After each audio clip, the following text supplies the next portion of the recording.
தஞ்சாவூரிலிருந்து காரைக்கால் செல்லக்கூடிய ஒற்றை ரயில் பாதையை இரட்டை ரயில் பாதையாக மாற்றுவதற்கான திட்டம் தெற்கு ரயில்வே சார்பாக அறிவிக்கப்பட்டுள்ளது.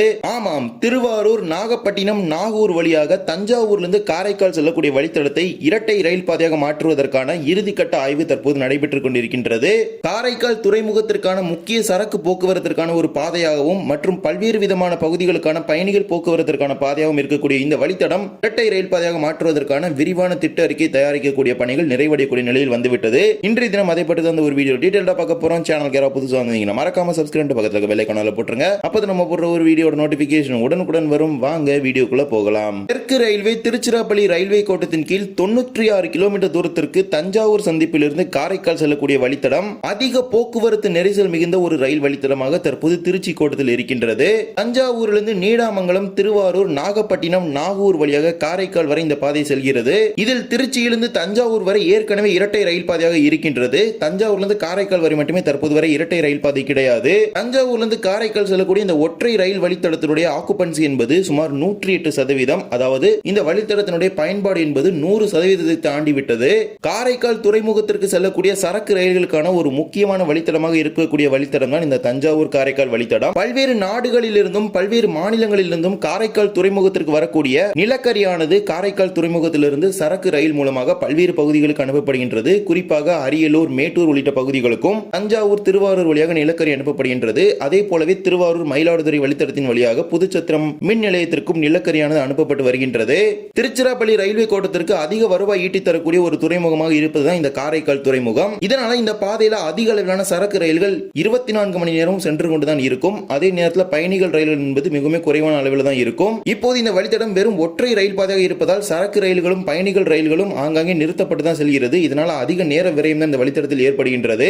இதனை தவிர்க்கும் வகையில் தான் இந்த வழித்தடத்தை இரட்டை ரயில் பாதையாக மாற்றுவதற்கு திருச்சிராப்பள்ளி கோட்டம் முடிவு செஞ்சாங்க. அதற்கான பல்வேறு விதமான ஆய்வுகளை மேற்கொள்வதற்கு டெண்டர்களை வெளியிட்டு அதற்கான பணிகள் எல்லாமே துவங்கினாங்க. ஏற்கனவே ஃபைனல் லொகேஷன் சர்வேயானது தஞ்சாவூர் காரைக்கால் வழித்தடத்திற்கு நிறைவு பெற்றுவிட்டது. தற்போது டிபிஆர் என்று அழைக்கப்படும் விரிவான திட்ட அறிக்கை, டீடைல்டு ப்ராஜெக்ட் ரிப்போர்ட் தயாரிக்கக்கூடிய பணிகள் நடைபெற்றுக் கொண்டிருக்கின்றது. அந்த பணிகளும் தற்போது இறுதி கட்டத்தை எட்டிவிட்டது. இந்த டீடைல் ப்ராஜெக்ட் ரிப்போர்ட், அதாவது விரிவான திட்ட அறிக்கையை பொறுத்த வரைக்கும் இந்த தஞ்சாவூரிலிருந்து காரைக்கால் வரை 96 கிலோமீட்டர் தூரத்திற்கு எங்கெல்லாம் நிலம் கையகப்படுத்த வேண்டும், அதில் எந்த மாதிரி ரயில் தண்டவாளங்களை அமைக்க வேண்டும், ரயில் நிலையங்களுடைய ரீமாடிஃபிகேஷன், அதே போலவே இந்த திட்டத்திற்கான விரிவான மதிப்பீடு, அதாவது திட்டத்தை துவங்கும் பொழுது எவ்வளவு ரூபாயில் இந்த திட்டம் துவங்கப்படும். அதாவது எக்ஸாம்பிள் எடுத்துக்கிட்டீங்க, இப்ப ரீசெண்டா செங்கல்பட்டு டு தாம்பரம் 4th லைனுக்கு பாத்தீங்கன்னா ஒரு டெண்டர் வெளியிட்டிருப்பாங்க. அதற்கான அப்ரூவல் வெளியிட்டிருப்பாங்க. அதுக்கு பாத்தீங்கன்னா திட்டம் துவங்கும் போது ஒரு மதிப்பீடு இருக்கும், முடிக்கும் போது ஒரு மதிப்பீடு கொடுத்திருப்பாங்க.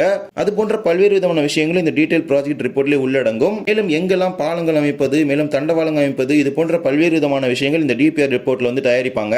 தற்போது இந்த 96 கிலோமீட்டர் தூரத்திற்கு இறுதிக்கட்ட ஆய்வுகளானது நடைபெற்றுக் கொண்டிருக்கின்றது. இந்த விரிவான தற்போது இந்த 96 கிலோமீட்டர் தூரத்திற்கு விரிவான திட்ட அறிக்கை தயாரிக்கக்கூடிய பணிகளானது இறுதி கட்டத்தை எட்டிவிட்டது. குறிப்பாக இந்த டீடைல் ப்ராஜெக்ட் ரிப்போர்ட்டை பொறுத்த வரைக்கும் இந்த திட்டத்திற்கான மதிப்பீடு தயாரிக்கக்கூடியதான் முக்கியமானதை எடுப்பாங்க. வருகின்ற டிசம்பர் மாத இறுதிக்குள் இந்த டீடைல் ப்ராஜெக்ட் ரிப்போர்ட் என்று அழைக்கப்படும் விரிவான திட்ட அறிக்கை தயாரிக்கக்கூடிய பணிகளை நிறைவு செய்வதற்கு திட்டமிட்டிருக்கிறாங்க.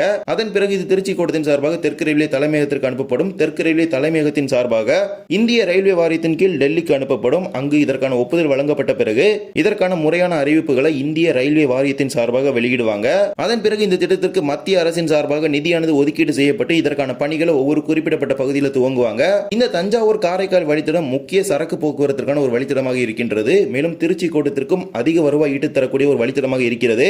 இதனை இரட்டை ரயில் பாதையாக மாற்றப்படும் பொழுது கண்டிப்பாக இதில் கூடுதல் சரக்கு ரயில்கள் மற்றும் பயணிகள் ரயில்கள் இயக்குவதற்கான ஒரு வாய்ப்பாகவும் அது கிடைக்கப்பெறும். இந்த தஞ்சாவூர் காரைக்கால் வழித்தடத்தை பொறுத்த வரைக்கும் மிகவும் குறைவான ரயில்கள் இயக்கப்பட்டு வருகின்றது. குறிப்பாக திருச்சியிலிருந்து காரைக்காலுக்கு பேசஞ்சர் ரயில், திருச்சியிலிருந்து வேளாங்கண்ணிக்கு பேசஞ்சர் ரயில், தஞ்சாவூர்லிருந்து காரைக்காலுக்கு பேசஞ்சர் ரயில் என பேசஞ்சர் ரயில்கள் இயக்கப்படுகின்றது. இது தவிர எர்ணாகுளம் காரைக்காலிடையே ஒரே ஒரு எக்ஸ்பிரஸ் ரயில் மட்டுமே இயக்கப்படுகின்றது. இது தவிர வாஸ்கோ வேளாங்கண்ணி இடையே ஒரு வாராந்திர ரயில். இந்த ரயில்கள் எல்லாமே வைத்து இந்த வழித்தடம் 108% அடைந்து விட்டதா என்று நீங்கள் எதிர்பார்க்க முடியாது. ஏனென்றால் இந்த வழித்தடத்தில் ஓடக்கூடிய சரக்கு ரயில்கள் எண்ணிக்கை இந்த ரயில்களை விட சுமார் 70% அதிகம் என்றுதான் கூற முடியும். இது மட்டுமல்லாமல் காரைக்காலிலிருந்து திருவாரூர் வழியாக செல்லக்கூடிய கம்பன் எக்ஸ்பிரஸ், அதே போலவே லோகமானிய திலக் எக்ஸ்பிரஸ், பெங்களூர் எக்ஸ்பிரஸ், இது போன்ற ரயில்களும் இதில் உள்ளடங்கும். இவை எல்லாமே பாத்தீங்கன்னா திருவாரூர்ல இருந்து காரைக்கால் வரைக்கும் போகுது. சோ அதுவுமே பாத்தீங்கன்னா இந்த ஒரு ரூட்ல தான் வருது. இதனால இந்த வழித்தடத்தினுடைய போக்குவரத்து நெரிசல் என்பது அதிக அளவிலே இருக்கின்றது.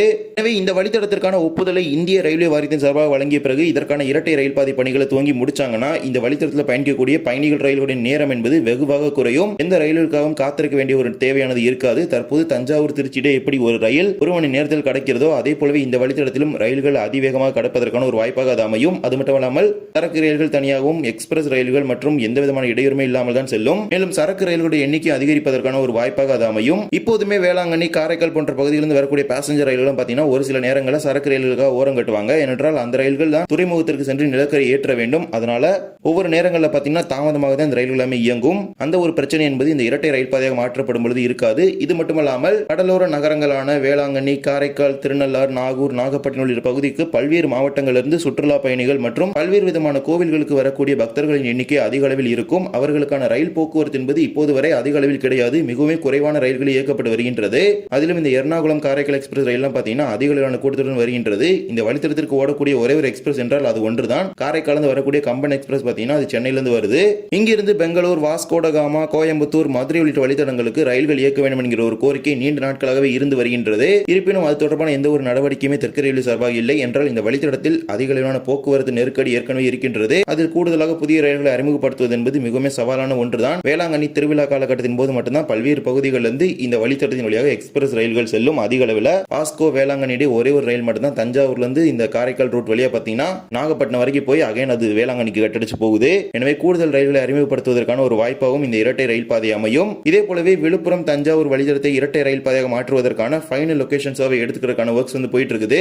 ஃபைனல் லொகேஷன் சர்வே எல்லாமே முடிஞ்ச பிறகு அது வந்து டிபிஆர் ஸ்டேஜ்க்கு மூவ் பண்ணுவாங்க. அங்கு விரிவான திட்ட அறிக்கை தயாரிக்கப்பட்ட பிறகு அது ரயில்வே வாரியத்திற்கு சமர்ப்பிக்கப்படும். தற்போதைய சூழ்நிலையில் அது ஃபைனல் லொகேஷன் சர்வே ஸ்டேஜ்ல தான் இருக்குது. இந்த ஒரு வீடியோல வந்து வீடியோ பிடிச்சிருந்தா மறக்காம like and share and subscribe பக்கத்துல பெல் ஐகான் ஆல்ல போட்டுருங்க. அப்போ நம்ம போடுற ஒரு வீடியோட நோட்டிஃபிகேஷன் உடனுக்குடன் வரும். இன்னொரு வீடியோ சந்திக்கலாம். தேங்க்ஸ் ஃபார் வாட்சிங்.